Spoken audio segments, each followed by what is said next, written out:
Hello and welcome to the video, and in today's video I'm going to be going over how to answer a translation question from a reading exam, and this particular extract is from a higher tier WJC exam. So this is going to be a guided walkthrough and revision exercise basically. So I'm going to give you the sentence, you're going to, and a pause, and then I'll show the answer and you can mark yourself. But firstly, I'm going to go over the techniques you need to know before you go about doing a translation question, because perhaps you're unsure of how to do it or you keep slipping up, and it's likely because of something that you're doing wrong. So the first thing you're going to always want to do is read through. It might seem obvious, but read through, a couple times. So, mi hermana menor siempre ha querido ser actriz. Mis padres dicen que no es un buen trabajo y piensan que sacar buenas notas es lo más importante. Ella ayudaba en un teatro los fines de semana, pero ahora no puede continuar debido a sus exámenes. Tendrá que estudiar muy duro. And then you can read through as many times as you like. And then what you're going to want to do next is grab a highlighter, whatever color you like, and go through and highlight some of the words you're not sure of. And I'll go through the first sentence as an example, and then I will leave the rest as an exercise for you to use the techniques. So I'm going to say for this example, I don't know what the word menor means.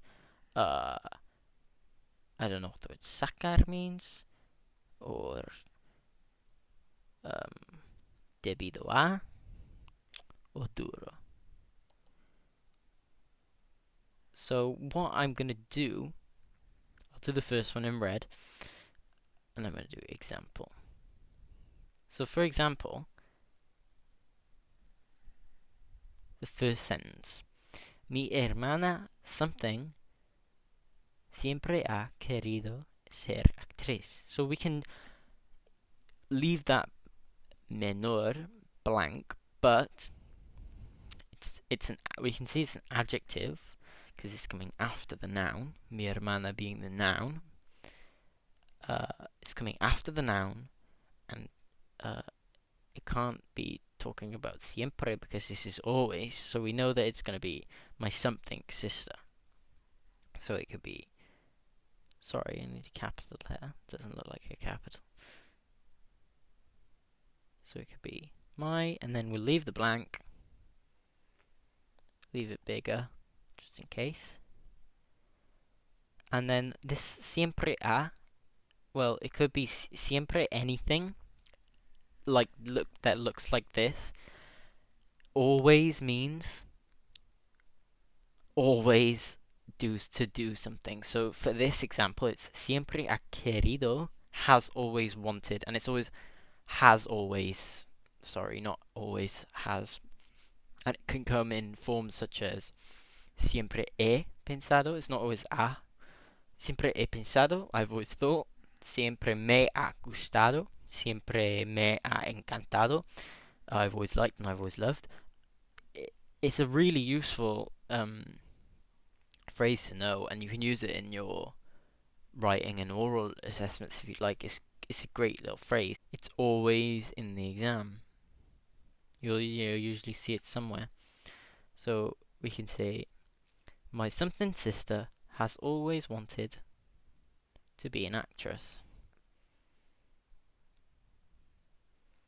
And then we're going to piece together what the blank could possibly be.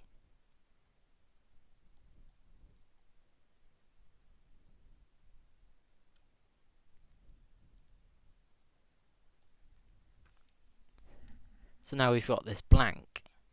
So my something sister has always wanted to be an actress. It's not going to be my stupid sister, although it could. it's probably not going to be, because we can see if we read on into the next one, it's not. It's gonna be little sister, isn't it? This the most educated guess, and it is right because I've seen the mark scheme, but we can piece together most of the time. People say my little sister. So there is an example of how you'd go about filling in a blank, uh, or how you'd go about writing the sentence if you didn't know a few of the words.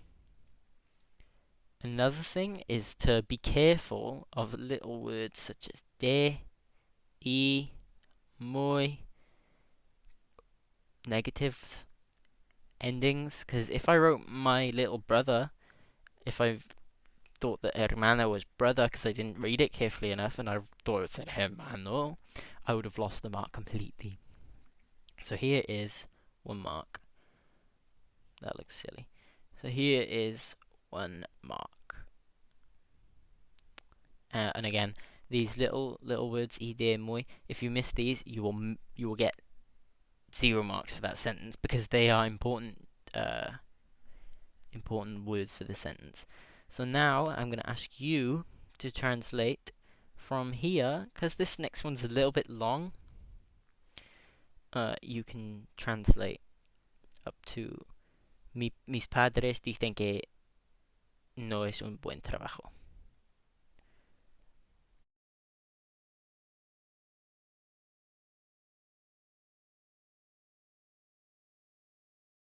So for that one, you should have had, my parents say that it's not a good job.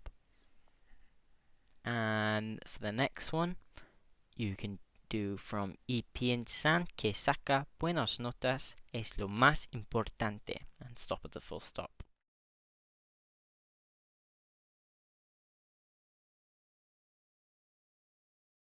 So for that one, you should have had, and they think that getting good grades is the most important.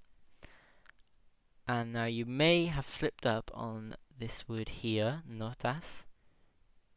This is what's called a false friend in Spanish, and they're words that look like cognates, but they actually mean something else. So this one looks like it would be notes, but it's actually grades. So be careful of that. Also, be careful of the e, because you could have missed that on accident. And piensan, they think. Remember to look at the endings. So for the next sentence, it would be ella ayudaba en teatro los fines de semana. And then, so from here to the semana. Ella ayudaba en un teatro los fines de semana.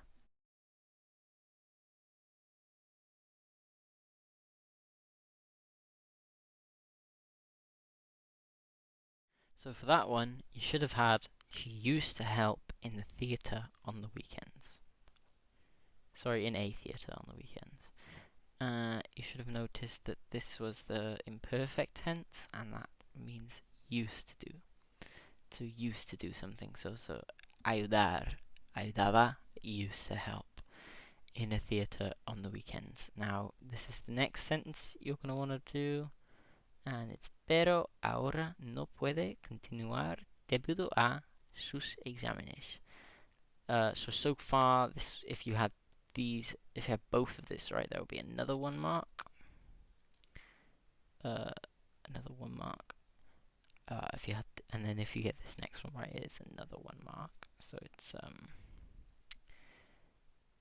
pero ahora no puede continuar debido a sus exámenes.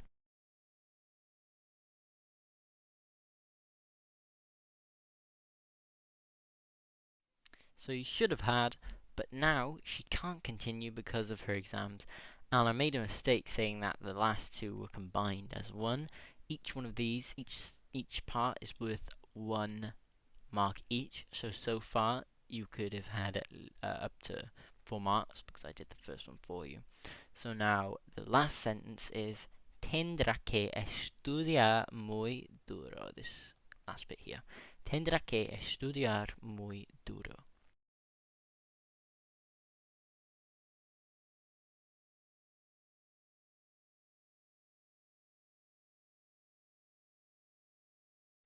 So you should have had, she will have to study very hard. Now, in that there was a phrase, there was this start at the tendrá que estudiar. Tendrá que. If you ever see the word tener, any conjugation of it, so tengo que, tiene que, tendrá que, it will always mean have to. So in this case, it was she will have to, because this tendrá is the future. So it would be tendrá que estudiar muy duro. She will have to study very hard. And duro was that unknown word. So you could have up to 6 marks in this question, which is quite a lot. And it is quite difficult for 6 marks. But just remember the last sentence will usually be the most difficult, and that's where a lot of people slip up. So remember to always use the techniques of filling in the blanks, reading back over it, reading through it a couple times at the beginning as well, and not missing out on little words like de, a, muy, y, and be careful of the endings of adjectives and nouns. But other than this, I hope this was helpful to you, and I hope it helped you get a little bit of revision in.